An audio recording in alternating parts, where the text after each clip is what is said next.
Ring ring, it's time for another episode of Crossplay Conversations, the show where we dive deep into the world of video games while keeping it light.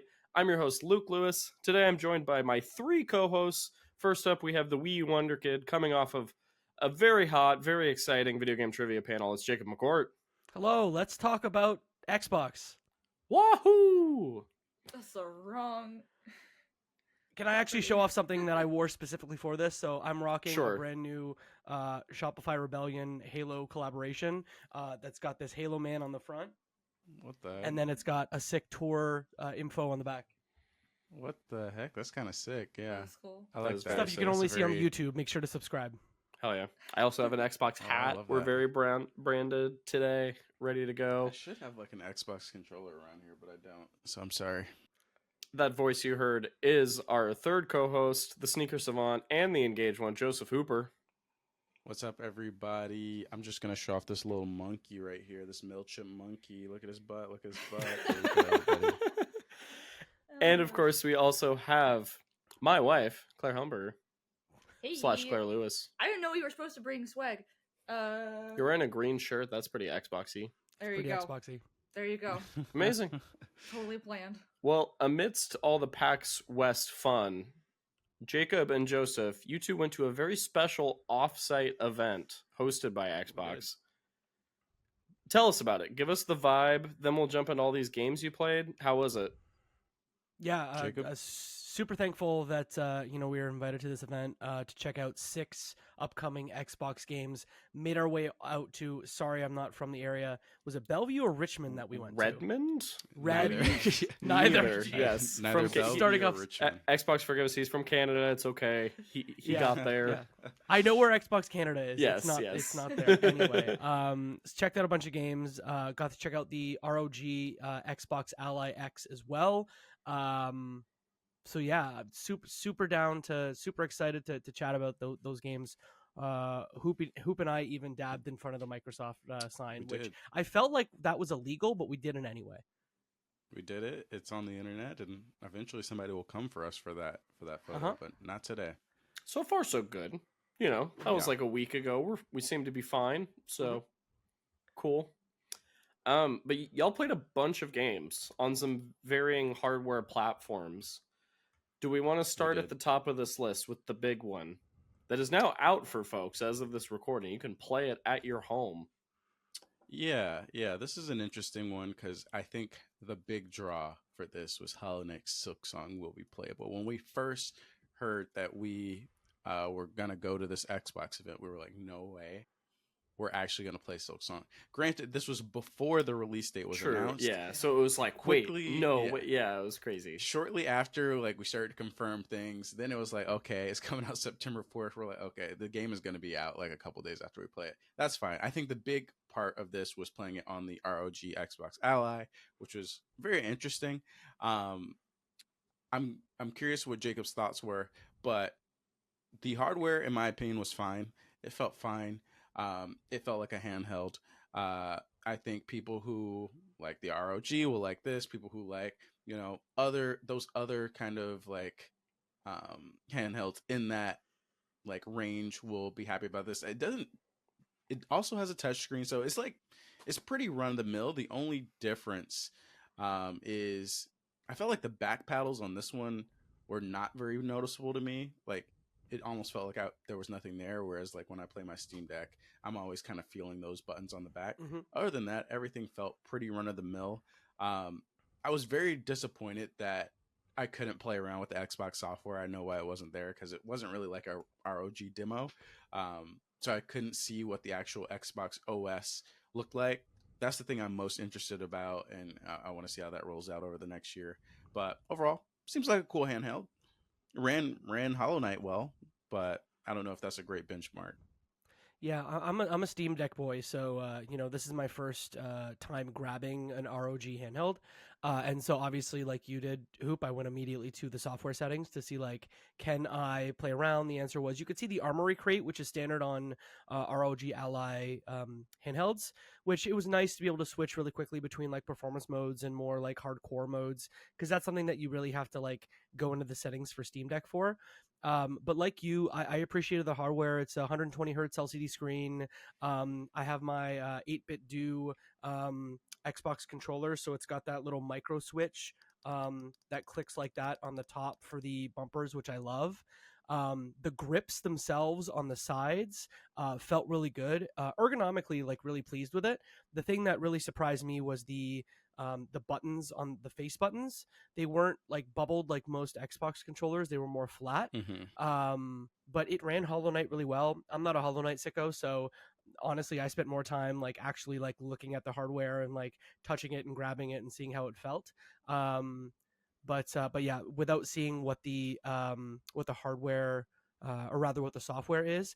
And then also I played a different game at the event that wasn't optimized for ROG Xbox Ally, and the performance was so. So again, we'll wait and see. But I'm excited that there's a new entrant, especially one that runs multiple storefronts really easily. Right Hollow on. Knight Silksong, Hoop, you've been playing. You played it there. Very, very fast thoughts.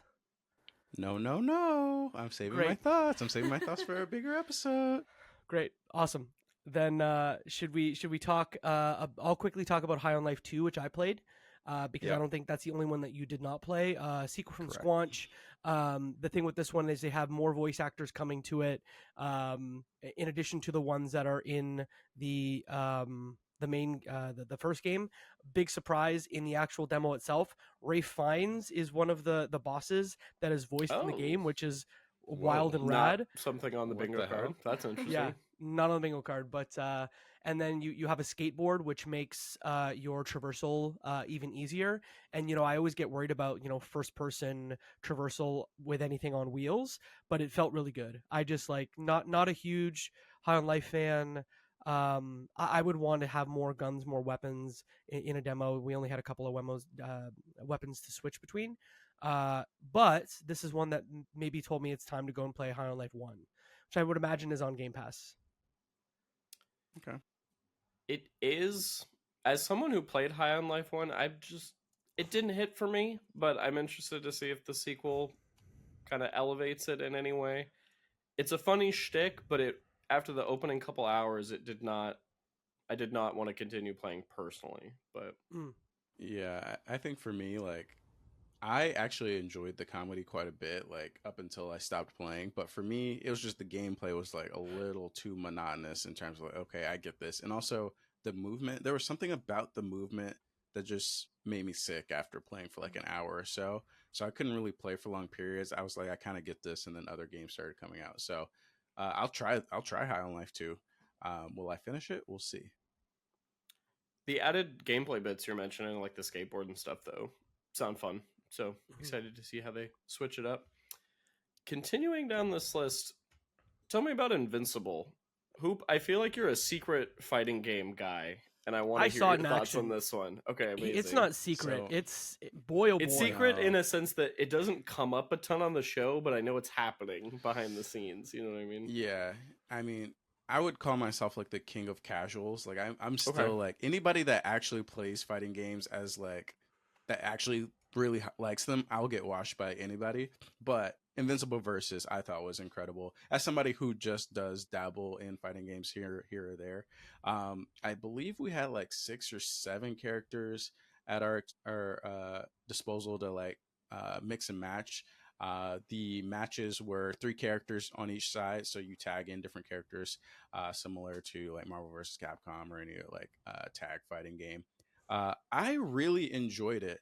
It was very clear that the team over at Skybound really thought about polishing the core mechanics of the fighting game system. We were walked through so many different things that you could do in the game that I think just me and Jacob were like, we wish we Yep. knew how to cancel a tag in and then break a combo up by doing this, that, or the other. But one thing I was thinking as I was watching this is like, I feel like the competitive fighting scene could really take to this and love this game because it felt really nice to play. Obviously, like I mentioned, it sounds like they really thought through everything. And even as an Invincible fan, I felt like it really captured the spirit of the show and the comic. Like people were getting absolutely turned into skid marks. Their arms were flying off. And I really hope, like, my one takeaway from this is I really hope that roster, when the game comes out, is pretty substantial, and satisfactory to fighting game fans and Invincible fans. Because if the roster is solid at launch, I think this will be a great game that could, withstand, the test of time and hopefully appear at Evo and X, Y, and Z. I didn't have really any complaints with the gameplay at all. It felt really crisp. What about you, Jacob? Yeah, look, I'm not a fighting game. I am an appreciator of fighting games. I occasionally will play a Mortal Kombat and enjoy it. So that's kind of my bar is like Smash and Mortal Kombat. So I was absolutely, as you would say, hoop booty at this game.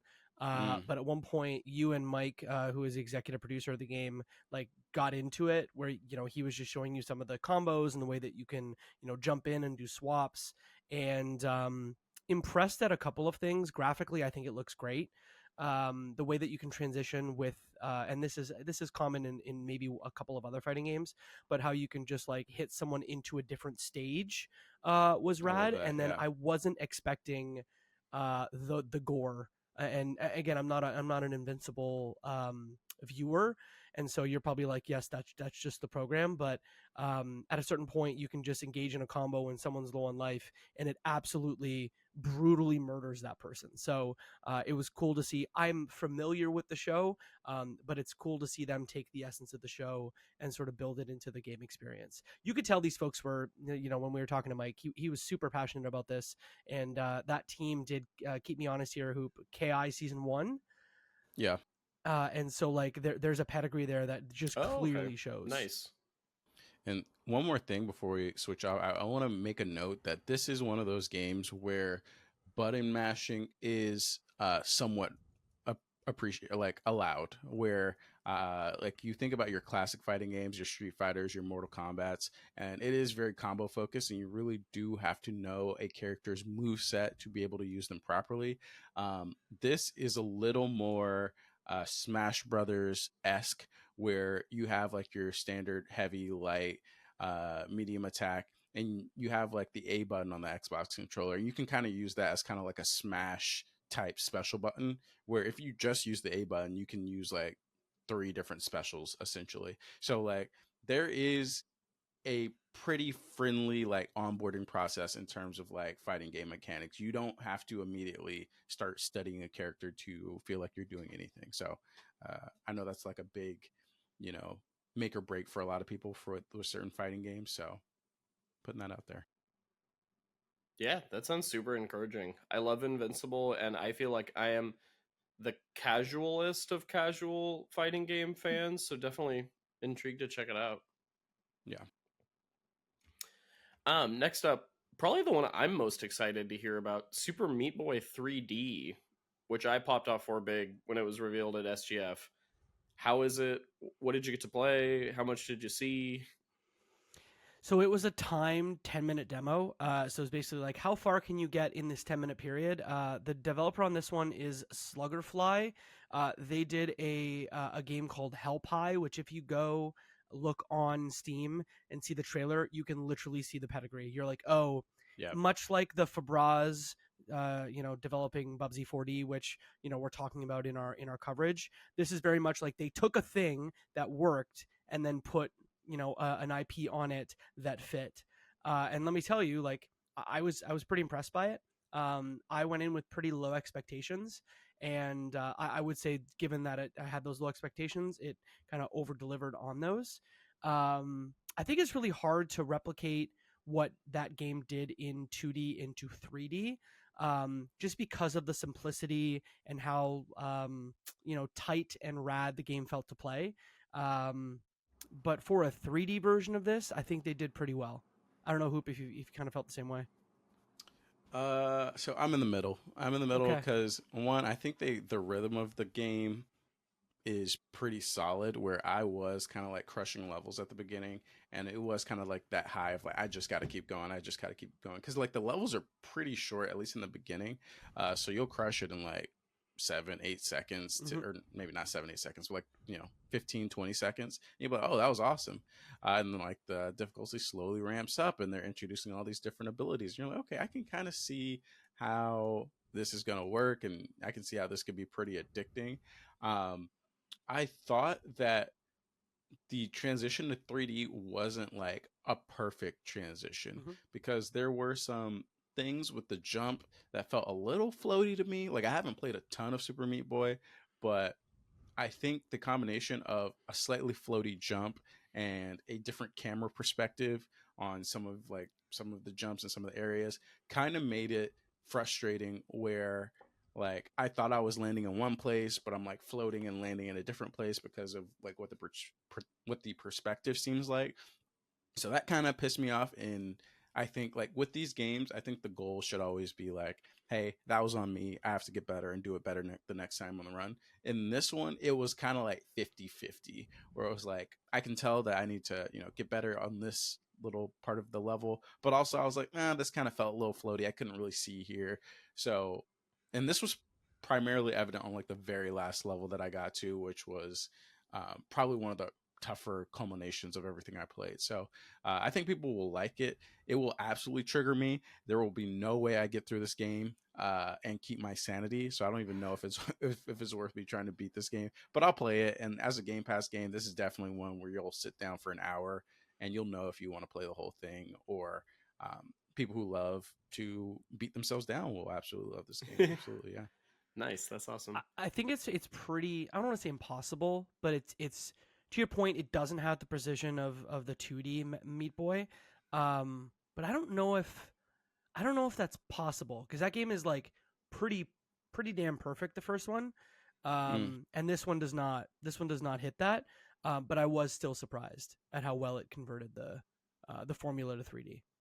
Yeah, it's 100% tough. I think there's something about platformers where it's like there's this like S tier range of platforming where you're like, oh, the weight of the character feels perfect. The way you control them as they come down feel perfect. The responsiveness of the input feels perfect. And I'm thinking of a Mario, right? Like a Mario or even an Astrobot where you're like, I feel like I have 100% control over this character.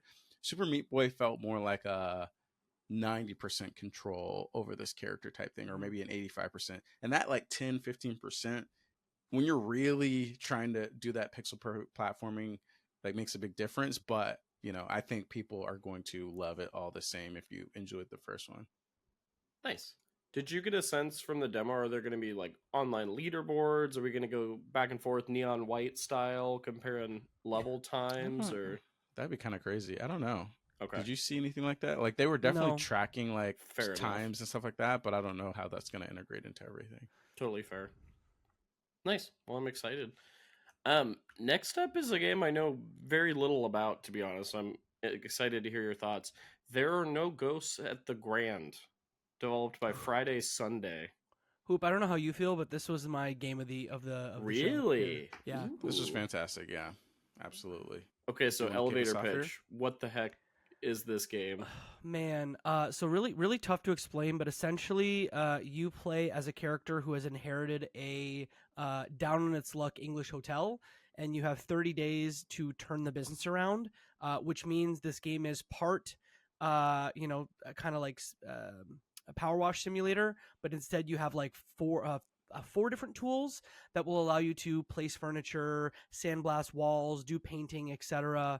But then on top of that, there's also a spooky ghost story, and also a musical as well. And so it's just got all the things. I think both Hoop and I spent some time talking to the creative director, Anil. Their team is relatively small in the UK. And look, if this game continues to develop as well as this showing was, I think we're going to have a real banger on our hands. That Yeah, sounds awesome. 100%. That's not a combination of things I was expecting to hear. Yeah. That's really cool. Yeah, this game I think stands out to me because like one of my main things that I look for, especially when I'm looking at indies, is like the creativity, right? Like what can you do new to keep me interested in whatever you're trying to sell me, right? And out of all the games we played at this event, I think this one succeeded at that the most. Like first of all, the power wash simulator, home renovation simulator mixed in with like a true story and like a true narrative was very interesting, and like using those as the core element to supplement all the rest of the different gameplay things you're doing is very creative. Like first we're just literally renovating a hotel, and then we're now using these tools to like break down barricades and like proceed through this like bunker, or set up a temporary camp within this bunker by like, you know, rearranging and placing all these furnitures in a home decorator like fashion. Like it was very interesting. The dialogue is on that border of like, all right, this is like regular kind of cheesy indie dialogue versus like really interesting, but I would put it on the more interesting like spectrum, because one, they're singing, what the hell, like that's insane. I was like, oh okay, we have a song and dance type little Also, section your here. tools have an AI, and your AI is mega super Oh my God. quippy. And you know what, that AI was like 100% on character the AI. I love Yeah. You this. mean? Yeah. Yes. Oh, Yeah. okay, gotcha. The- I love the character AI dialogue as well. That was like one of the standout voices, and he's kind of with you throughout the demo at least. He felt which like is a fantastic. Fallout character, like He did. essentially a Bethesda character that is alongside you in your tools. Yeah, like, and I don't know Jordan Middler. I've never met this man, but I was like, did they hire this dude to like do the voiceover? Because it sounds like what he sounds like on the podcast that I listen to him to. So, anyways, like this is a very creative game, and if this keeps up the whole game, like Jacob said, I think people are going to be pleasantly surprised by this one. Nice. Sweet. Yeah, I'm Put it sold. on your wish list immediately. There are no ghosts now. at the Grand. Yeah, find the link in the show notes. All right, closing things out on the Xbox event side of things. Ninja Gaiden 4? Yes. Yep. That was a surprising one when I saw it on the list. What'd you think? What'd you play? Jacob, you Who played bet- this one? I did, but I don't have much to say on it. Look, it's a platinum game. The combat felt pretty good. I didn't play the Ninja Gaiden 2 remake that just came out, so you're probably best suited to jump in on this one. Yeah, get this guy off the mic, all right? This game was fucking awesome. This game was great. Like, this is one of those games where I'm not joking. One, I did not have any hype for Ninja Gaiden 4 because I didn't play like the other three, whatever, Ninja Gaiden, whatever. Two, I didn't know it was on Game Pass. I somehow missed that announcement. So I saw the little Game Pass logo on the demo booth, and I was like, wait a second. We might be talking about something here. But when I started playing the demo, it is that classic flashy character action game where you're just slicing and dicing, wheeling and dealing. You're doing all these different ninja moves. You're doing, I think Arsene called it like the Lotus Drop, where you're like, you take the guy and then you're like spinning in a circle and smash him on the ground. You have like some like blood katana that's like Rivers of Blood from Elden Ring. It's just like your bag in this game is pretty sick. And I know Ninja Gaiden is known for being tough. At least the tutorial demo that they gave us wasn't that tough. So I felt like I was really like in God mode, taking down a lot of these enemies. It really just transported me back to those Xbox 360 days where you have like the over the top story of like these military men trying to take this ninja down. And they're like, we got to stop them. We got to get out. And there's explosions going on all over the place. And then you also have the benefit of switching over to a different character. So you play through two characters in this game. And this guy has his own little bag that, you know, feels fresh and exciting. Well, one of the two is Ryu Hayabusa from the original trilogy. Yeah, one is the original OG Ryu Hayabusa, and the other guy is like, I don't know what his deal is, but he's like, yeah, I gotta save my clan or something like that. Typical ninja stuff. But yeah, I mean, like even the story, while the story felt like it was gonna be pretty cheesy Japanese character action story, I was like, I need to see where this is gonna go. Like, so I honestly really enjoyed it, and I was like smiling and laughing with the controller during the tutorial because I was like, "Holy shit, I'm actually wrecking these guys!" And I haven't had a feeling like that in a long time, where I'm like genuinely surprised by how much I'm enjoying the gameplay of a game. So, don't listen to Jacob. This is not just another regular game. Go try it if you have Game Pass. I'm not saying spend $70 on this, you know, just willy nilly. You know, do some research. But if you have Game Pass, try it out because I really enjoy this, and I will be playing this day one now. I was not going to play it at all, Okay. and now I'm playing it day one. this is an action game that go. comes out in October. So Awesome. for what it's worth, though, I played Metal Gear Rising Revengeance in the last like 2 years, and this is the closest thing I felt to that since I played it. There you go. And Cool. that makes sense given the DNA. Love a good action game. This one looks like a lot of fun. So hearing your praise has me excited for October. Good stuff. All right, y'all. I think that's all the games. Any closing thoughts? Any other things to mention about the event overall? Look, this was a really fun opportunity. This is really cool playing all of these demos. I think it helped put in perspective like just how many games are coming out, and especially how many games are being put out under the Xbox portfolio. And I'm coming out a lot more excited about a lot of these games than I was going in, right? Like these were some games where getting hands on the stick was kind of imperative, especially like Ninja Gaiden, no Ghost of the Grand as well. Seeing is believing for sure. So thank you, Xbox, for having us out there, and yeah, had a good time. I'm nothing else to add. Appreciate Xbox for having us out. Cool to play some new games, especially ones that, like you said, are coming down the pipe, but are not necessarily. So the No Ghost at the Grand is self-published, but obviously like they're doing a lot being on Game Pass, Xbox Anywhere. Thanks Xbox. That's it. Hell yeah. Thank you, Xbox.